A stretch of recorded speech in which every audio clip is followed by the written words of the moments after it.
টবের গাছে থোকায় থোকায় ঝুলছে আম। রঙে সবুজ, হলুদ, লাল বর্ণের।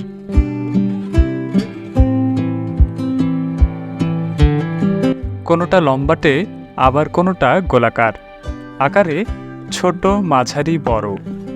গাছের কোনোটাতে ফলন বেশি, আবার কোনোটাতে কম। বৈচিত্র্যপূর্ণ আকার, রং, আকৃতির সাথে আমের নামেও ব্যতিক্রম। King Chakapat, Chiang Mai, Brunei king, banana, E2R2, বাড়ি 4, বাড়ি 8, বাড়ি 13, নাম ডকমাই, সূর্য ডিম, পালমার, বাহারি নামের আম।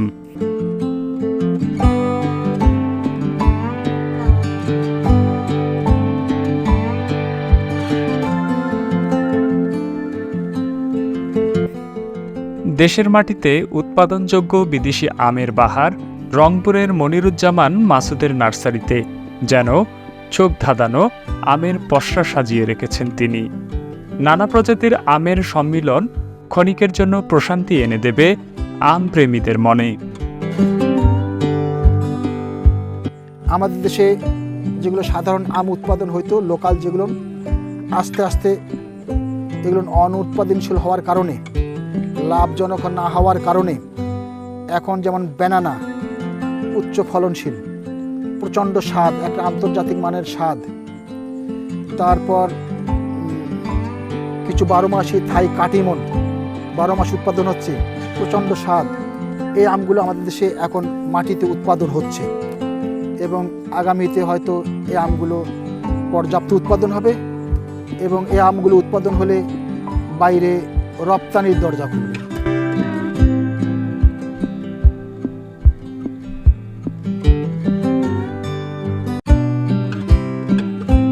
প্রায় 20 বছর আগে রংপুর নগরীর খটখটিয়া এলাকায় 1.5 একর জমিতে নার্সারি গড়ে তোলেন মনিরুজ্জামান মাসুদ। ফল, ফুল, সৌন্দর্যবর্ধন ও কাঠ জাতীয় গাছের চারা উৎপাদন করে আসছেন তিনি। এসবের মাঝে বিশ্ববাজারে চাহিদা সম্পন্ন আম গাছের চারা উৎপাদনে বিশেষ জোর দিয়েছেন মাসুদ।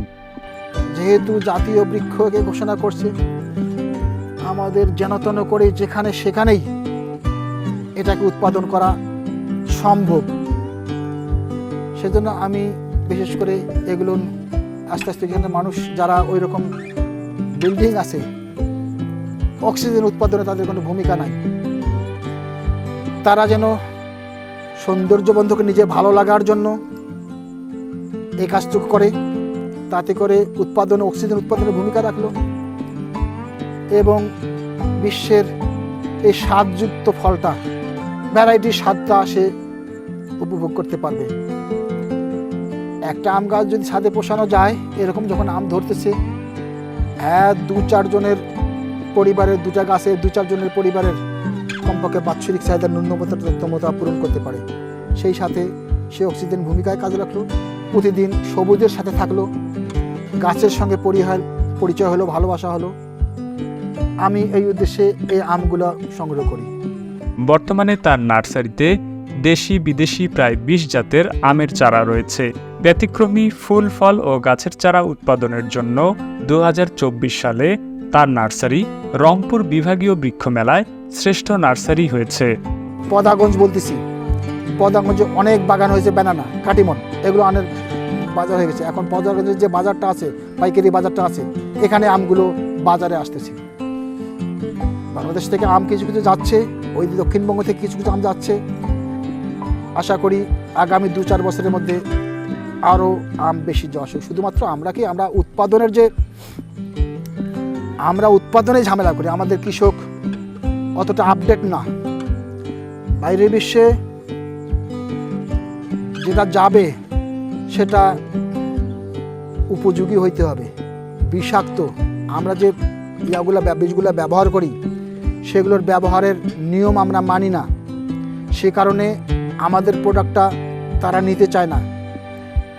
এরকম কৃষক যারা করতেছে, যে একবারই মানসম্পন্ন এবং প্রযুক্তিগত যারা করতেছে, তাদের প্রোডাক্টটা অবশ্যই যাবে। মনিরুজ্জামান মাসুদ জানান, দেশে উৎপাদিত আম বিশ্বের বিভিন্ন দেশে রপ্তানিযোগ্য নয়, ফলে আমের বাজার দেশেই সীমাবদ্ধ। বিশ্বমানের আম উচ্চ ফলনশীল, সুস্বাদু ও বেশি দিন সংরক্ষণ করা যায় বলে এসব জাতকে বিশেষ গুরুত্ব দিতে শুরু করেছেন রংপুরের তরুণ আম চাষিরা। শুধুমাত্র আমাদের কৃষকদেরকে ট্রেন আপ করা কি আমি যেটা বাইরে দেব সেটা যেন খাদ্যের মান ঠিক থাকে। আমি কীটনাশক ব্যবহার করতে নিষেধ করি না, কীটনাশক ব্যবহার ছাড়া উৎপাদনটাই সম্ভব হবে না এমন, কিন্তু কীটনাশক ব্যবহারের নিয়ম আছে। আমি কখন পর্যন্ত কীটনাশক ব্যবহার বন্ধ করব, কীটনাশক ব্যবহারের কত পরে আমি ফলটা হারভেস্ট করব, এই নিয়মগুলো মেনে চললে আমার পণ্যের মাল হবে। হ্যাঁ, সরকারিভাবেও আমি সেদিন রংপুর হর্টিকালচার আমার নার্সারি মালিকদের নিয়ে একটা ট্রেনিং ছিল, একদিনের একটা ট্রেনিং ছিল। সেখানে তারা মানসম্পন্ন বীজ এবং ফল উৎপাদনে আগ্রহী করার জন্য একদিনের ব্যাপী একটা ট্রেনিংয়ের ব্যবস্থা করল। তার মানে সরকারও এ পদক্ষেপটা নিচ্ছে। আমার যারা কৃষক আছে, আমার যারা উদ্যোক্তা আছে, তাদেরকে এরকম ট্রেনিংয়ের ব্যবস্থা করতেছে। সরকারিভাবে উদ্যোগ আছে, বেসরকারিভাবেও আমরা যেমন করতেছি। আশা করি এটা সামনের দিকে আরও ভালো মান পাবো আমরা। আমের মাধ্যমে কৃষি অর্থনীতিকে আরও সমৃদ্ধ করতে রপ্তানিযোগ্য আম উৎপাদনের জন্য কৃষকদের সচেতনতা বৃদ্ধি, যথানিয়মে বালাইনাশক ব্যবহার সহ প্রশিক্ষণের উপর গুরুত্বারোপ করেন নার্সারি উদ্যোক্তা মাসুদ। এহসানুল হক সুমন, আগামীর সন্ধানে।